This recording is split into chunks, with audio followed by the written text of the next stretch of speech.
넘어지는 장면이 나옵니다. 이 넘어지고 쓰러지는 장면이 나오는데 그 아브라함을 하나님이 어떻게 다시 세워서 어떻게 복받은 자로서의 삶을 살아가게 만드느냐, 이게 중요한 거예요.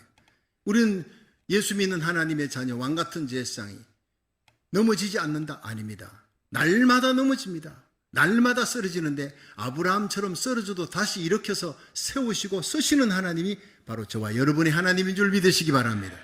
그래서 오늘 이 믿음의 조상, 하나님께 복받은 자, 믿음의 영웅이 왜 실패했느냐 살펴보고 하나님이 어떻게 또 회복시켜 서셨느냐 살펴보면서 은혜 받는 시간 되기를 바랍니다. 첫째로 믿음으로 가는 길에도 고난이 있다는 것을 알아야 된다는 거예요. 우리 창세기 12장 10절 한번 살펴봅니다. 시작. 그 땅에 기근이 있으므로 아브라함이 애굽에 우겨하려 하여 그리로 내려갔으니 이는 그 땅에 기근이 심하였습니다. 아멘. 자, 여러분, 창세기 12장 1절에 하나님이 갈대아우로 그 큰 도시에서 아브라함에게 떠나라 그랬어요. 그래서 하나님 믿고 떠났습니다. 그러니까 이제 갈대아우를 떠나가지고 하란에 갔다가 아버지가 죽을 때까지 거기 있다가 마침내 목적지인 가나안 땅으로 하나님이 인도하니까 갔어요. 가면은요, 가나안 땅에 기근이 있다가도 아브라함이 가면 풍년이 돼야지. 그래 하나님이 주신 땅 아닙니까? 갔는데 마침 그 해에 큰 기근이 들이닥쳐서 하나님이 명한 곳인데, 하나님이 가라 그런 곳인데 거기 풍요가 기다리는 게 아니라 기근이 기다리고 있었다는 거예요. 여러분 좀 이상하지 않습니까? 우리 예수 믿는 사람들이 잘 알아야 됩니다. 우리가 하나님께서 주신 축복의 약속을 받고 가는 길에, 믿음으로 가는 길에, 하나님과 동행하며 가는 길에, 하나님이 가라 해서 가는 길이에요. 가는 그 길에 고난이 있을 수가 있다는 거예요. 여기에 시험에 걸려서 왜 하나님과 함께 가는데, 하나님 명령하고 그래서 순종하고 가는 길인데 왜 고난이, 환난이 왜 기다리냐, 뭐 잘못된 거 아니냐, 그 시험 들지 말라는 거예요. 시험을 이겨야 그 다음 복이 기다리고 있는 줄로 믿으시기 바랍니다. 시험 친 후에 하나님께서 합격하면 복을 주시는 하나님이라는 거예요. 그래서 우리가 고난은 우리를 성숙시키는데 하나님이 고난을 쓰신다 생각해야 됩니다. 욥기 23장 10절에 보면 하나님께서 너의 가는 길을 내가 안다 그랬어요. 나의 가는 길을 오직 그가 아시나니 그가 나를 단련하신 후에, 연단 트라이얼스, 불 속에, 불뭇불 속에 금을 넣고 도가니불 속에 은을 넣어서 연단해가 그 찌꺼기들, 불순물을 다 빼내고 정금같이 만들기 위해 그 환난의 불 속에, 고난의 불 속에 집어넣으시는 하나님. 내 가는 길을 여호와께서 하시나니 그가 나를 단련하신 후에 내가 정금같이 나오리라 하세요. 정금은 그 다음입니다. 불을 통과한 후에 나오는 거예요. 자식을 통해 나를 연단할 수도 있습니다. 물질 통해, 주위의 다른 사람을 통해, 명예를 통해 유혹과 연단, 이런 고통과 아픔 속에, 환난 속에 하나님이 나를 연단해서 요셉처럼 세우시는 거예요. 다니엘처럼 세우시는 거예요. 또 고난은 우리를 깨닫게 합니다. 시편 119편 67절에 보면 고난 당하기 전에는 내가 그러 행했더니 이제는 주의 말씀을 지키나이다. 고난을 통과한 후에 이제는 그리스도의 강한 군사가 되어서 하나님의 말씀대로 살아갈 수 있는 능력 있는 사람이 되었다는 거예요. 저는 하나님의 말씀을 받았어요. 기쁨으로 받고, 그러나 그걸 말씀대로 살아갈 힘이 내게 없었습니다. 그러나 이제 이 고난을 통과한 후에 영적 내공이 생겼어요. 웬간한 시험은요, 웃으면서 이겨나갈 수가 있게 된다는 거예요. 그렇습니다. 로마서 5장 3절에 보면 다만 이뿐 아니라 우리가 환난 중에도 즐거워하는 이 환난은 인내를, 인내는 연단을, 연단은 소망을 이루는 줄 알미니라. 환난 가운데 인내하고 연단받아 예수님만이 우리 소망이다, 하나님만이 소망이다, 이 땅이 우리 천국이 아니다, 이 땅은 나그네 길이다, 천국은 우리 주님이 예비하신 곳은 예수님 재림하면 들어가는 그 천국을 소망 삼고 살아가는 성도 되기를 주의 이름으로 축원합니다. 바로 그거예요. 연단을 통해, 고난을 통해 성숙하게 만들고 하나님 말씀 깨닫고 천국을 소망 삼고 예수님만 소망 삼고 살아가는 사람이 될 줄로 믿으시기 바랍니다. 마태복음 8장 23절에 보면 예수님이 제자들을 데리고, 야 얘들아 바다 건너가자, 갈릴리 바다 건너서 가자, 주님이 명령하셨어요. 그리고 예수님 배를 태우고 예수님이 주무시는, 너무 피곤하고 주무시는 거예요. 배를 타고 가는 거예요. 바다 한복판에서 갑자기 풍랑이 일어납니다. 자 보세요. 예수님이 가자 그랬어요. 예수님 명령 반대쪽으로 가는 게 아니라 예수님과 함께 갑니다. 예수님 명령 따라갑니다. 예수님과 동행하며 가는 길인데 왜 풍랑이 일어납니까? 똑같은 얘기 아니에요. 갈대아우르를 떠나라. 내가 네게 지시할 땅으로 가라. 가나안 땅에 갔으면 문제는 없어야지. 왜 문제가 생깁니까? 기근이 왜 생깁니까? 똑같은 얘기입니다.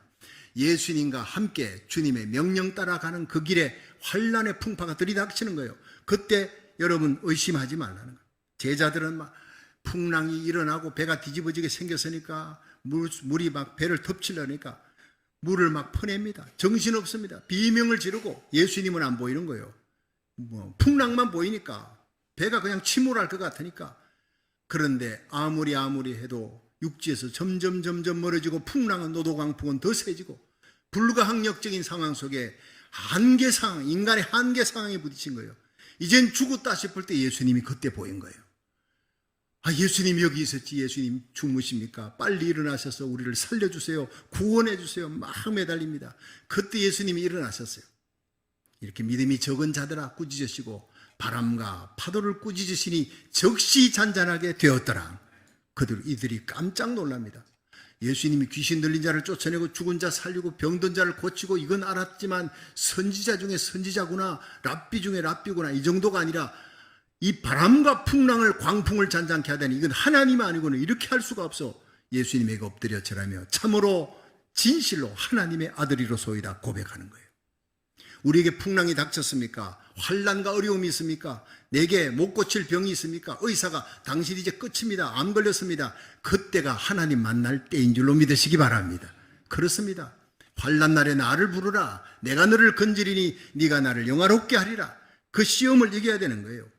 여러분, 풍랑 속에서도 주무시는 예수님을 발견하세요. 세상은 지금 아우성을 칩니다. 전쟁의 소문.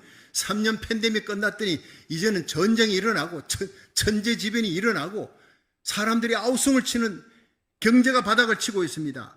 그럴 때 주무시는 예수님을 발견할 수 있기를 축원합니다. 역사의 주권자이신 예수님, 우리를 위해 죽으시고 부활하시고 하나님 우편에서 이 지구의 운명을 다스리고 계신 예수님은 평안을 갖고 계신 거예요. 하늘의 평안을 갖고 계신 그 예수님의 평안을 저와 여러분이 가지시기를 주의 이름으로 축원합니다. 나는 허둥대는데 주님은 웃고 있단 말이에요. 미국의 문제, 고국의 문제, 대한민국의 문제, 내 가정의 문제, 내 자식의 문제, 교회의 문제 다 알고 있습니다. 나는 허둥대고 어찌할 바를 모르는데 주님은 웃고 계시는 겁니다. 그 문제를 내게 갖고 오라. 내만이 그 문제를 해결할 수 있다. 그렇게 주님은 말씀하고 있는 겁니다. 수고하고 무거운 진진 자들아 다 내게로 오라. 내가 너희를 쉬게 하리라. 여러분 한 주간 동안 지고 있던 모든 무거운 짐을 오늘 예배 가운데 주님께 다 맡기시기를 주의 이름으로 축원합니다. 주님은 평안을 가지신 거예요. 풍랑 속에서도 두려워하지 말라, 놀라지 말라, 내가 너와 함께 한다 말씀하고 있는 거예요. 여러분, 문제는 주님의 얼굴을 봐야 하는 거예요. 믿음은 주님을 바라보는, 풍랑을 바라보는 거 아닙니다. 세상은 언제나 풍랑이 일어납니다. 그러나 그 가운데 풍랑 위를 걸어오시는 예수님, 풍랑 중에 주무시는 평강의 예수님을 바라볼 수 있기를 주의 이름으로 축원합니다. 히브리서 12장 2절에 보면 믿음의 주여 온전케 하시는 예수를 바라보자.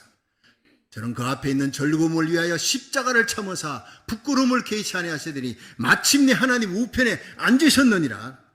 너희가 피곤하여 낙심치 않기 위하여, 인생 살다 보면, 신앙생활 하다 보면 피곤할 때도 있고 낙심될 때도 있지만, 그러나 피곤하지 말라, 낙심하지 말라.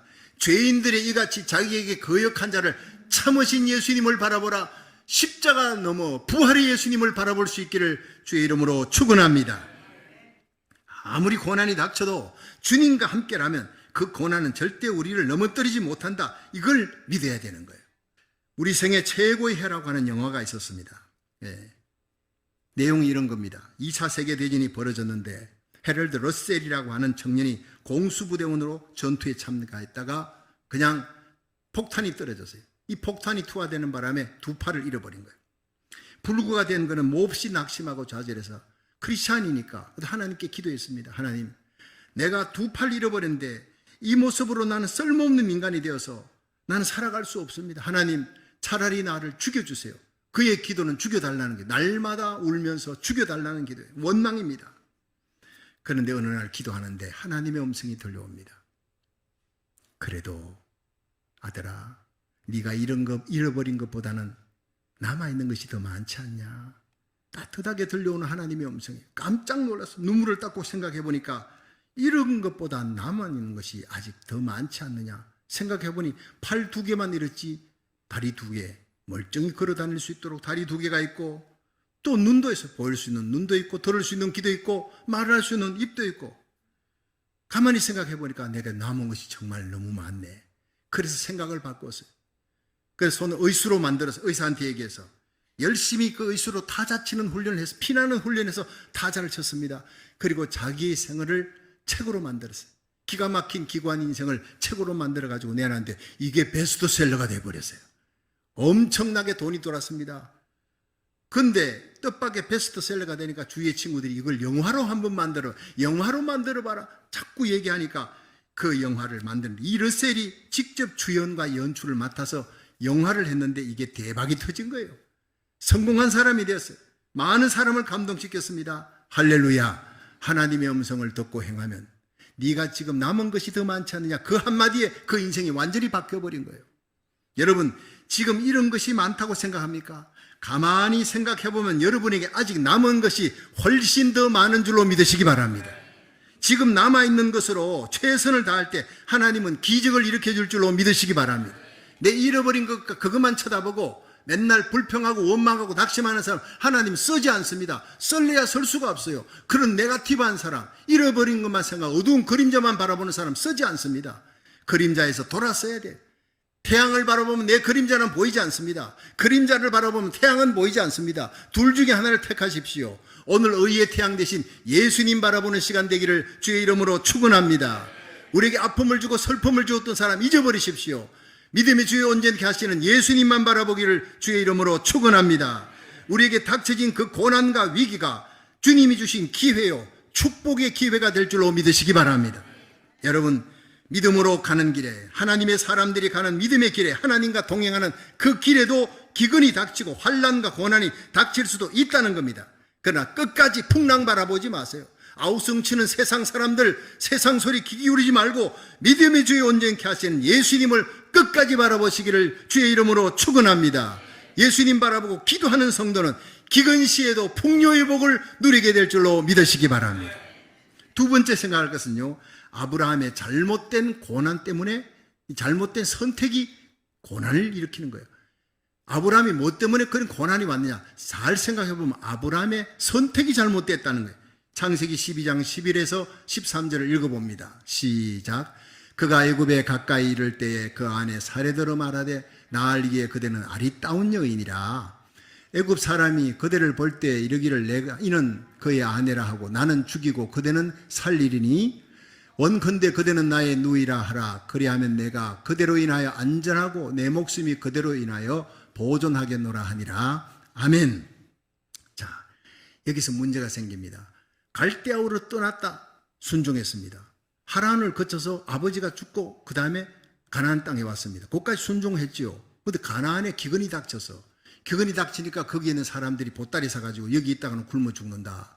그리고 기근이 계속되니까 그들이 애굽 땅으로 여기는 비가 와야 살지만 애굽에는 비가 안 와도 나일강이 있어. 그건 풍요로운 곳이야. 가는 거예요. 그 소리 들으니까 아브라함의 마음이 움직이는 거예요. 하나님께 기도하지 않았습니다. 환경을 보고 사람들의 소리를 듣고 그들이 애굽 땅에 이민 가야 산다 그러니까 보따리 사가지고 가는 거예요. 자, 이렇게 시작된 것이 잘못, 육의 선택입니다. 영의 선택이 아닙니다. 가나안 땅 가라. 거기서 고난이 생기고 기근이 생겼으면요, 하나님께 기도해야지. 하나님께 물어봐야지. 성경에 하나님께 아브라함이 물었다, 기도했다는 얘기가 전혀 없습니다. 세상 소리 듣는 거예요. 환경을 쳐다보는 거예요. 가다가 가만 보니까 자기 부인이 너무 이뻐. 그 당시 그런 일이 많이 생겼겠죠. 예, 부인이 이쁘면 남자를 죽이고 부인을 취하는 그런 일이 생기니까 두려움이 덜컥 생겼어요. 가다가 애굽 사람, 이방 땅 사람들, 나를 죽이고 당신을 취할 것 분명한 거야. 일어나지도 않을 일에 대한 상상을 하고 말이죠. 난 죽어, 당신 뺏어가려고. 그러니까 당신은 나의 사촌 누이다, 사촌 여동생이다. 실제로 그렇습니다. 옛날에는 그 건친 결혼을 많이 했으니까. 근데 사촌 누이라고 하면 안 되죠. 아내라고 얘기해야죠. 사촌 누이라고 얘기하면서부터 문제는 더 커져 버린 겁니다. 잘못된 선택, 육의 선택입니다. 하나님께 묻지도 않았습니다. 그러면서 가다가 불신앙에 불순종까지 막 겹칩니다. 그리고 사람들이 여인의 아름다움을 보고, 아니 그때 이 사라가 나이가 60이 넘었어요. 환갑이 넘었는데 아니 이쁘다고 난리를 치고 결국 그 소리가 바로왕의 궁정에 들어가니까 바로왕이 그 여인 데리고 오라. 그렇게 물어보니까 누구냐? 서로 짰잖아요. 아브라함하고 이 사례 둘이서 어떻게 했습니까? 서로 사촌 오빠다, 여동생이다 이렇게 하자. 우리는 부부간이다. 절대 얘기하면 나 죽어. 그렇게 짰기 때문에 그 얘기 그대로 했더니 신하들이 아이 그러면 바로 막 부인으로 모셔도 됩니다. 바로왕이 엄청난 금은 보화를 주고 양떼 소떼를 주고 종들까지 주고 그리고 사례를 넘겨버린 거예요. 그 저는 항상 최초의 성경에 나타난 인신매매단 단장 아브라함 그렇게 얘기합니다. 물론 유머로 얘기하지만 자기가 팔려고 판 게 아니라 그렇게 돼버렸잖아요. 육적인 선택, 잘못된 선택, 인간이 두려워서 그렇게 했기 때문에 그 두려움은 더 큰 두려움을 갖고 거짓말은 더 큰 거짓말을 낳잖아요. 결국에는 바로왕의 품에 들어갑니다. 이 기가 막힌 상황 속에서 이 아브라함이 그날 밤 잠을 잤겠습니까? 잠 못 자는 겁니다. 자기 실수로 이런 일이 벌어졌습니다. 그렇지만 하나님께서 그 실수를 변하여 하나님 앞에 진심으로 회개할 때 다시 회복시키시는 역사가 하나님의 은혜로 일어날 줄로 믿으시기 바랍니다. 이건 조금 이따 얘기하도록 하고, 여기 중요한 것은요, 살고 죽는 것은 하나님의 손에 달렸는데 자기 목숨 살자고 자기 부인을 부인이라 하지 않고 여동생이라, 사촌 여동생이다, 누이다 이렇게 속였던 거짓말한 거, 세상과 타협하는 거예요. 하나님과 타협해야 되는데 하나님 눈치 보지 않고 사람 눈치 봤어요. 왕과 바로왕과 타협하고 아내 빼앗기는 부끄러움을 당하는 거예요. 여러분, 그리스도인들이 이 땅에 심은 대로 거두는 겁니다. 우리가 믿음으로 살면 믿음으로 영광의 길 가게 되고, 불신앙 불순종으로 살면 거기에 대한 부끄러움이 기다리고 있는 것을 분명히 알아야 되는 거예요. 어떤 선택을 하든지 간에 그 사람의 선택에 따라 영광과 수치가 주어진다는 것을 우리는 분명히 알아야 됩니다. 반드시 우리 성도들은 믿음의 길, 의로운 길, 하나님의 영광의 길, 십자가의 길을 걸어갈 수 있기를 주의 이름으로 축원합니다. 1912년 4월 14일 타이타닉호가 빙산에 부딪혀 1514명이 죽었어요. 겨우 710명이 구조되었는데 당시에 이 타이타닉의 2등 항해사 이름이 찰스 레이틀러라는, 이 찰스 레이틀러는 구조된 성격을 책임지기 위해서 선원들 중에 유일하게 살아남은 사람. 이건 비하인드 스토리입니다. 영화에도 나오지 않는 얘기예요. 선장이 침몰을 앞두고 여자와 어린아이를 먼저 구하라고 그렇게 소리를 쳤습니다. 당시 세계 최고의 부자였던 에스터라는 사람, 에스터 말고 에스터라는 남자예요.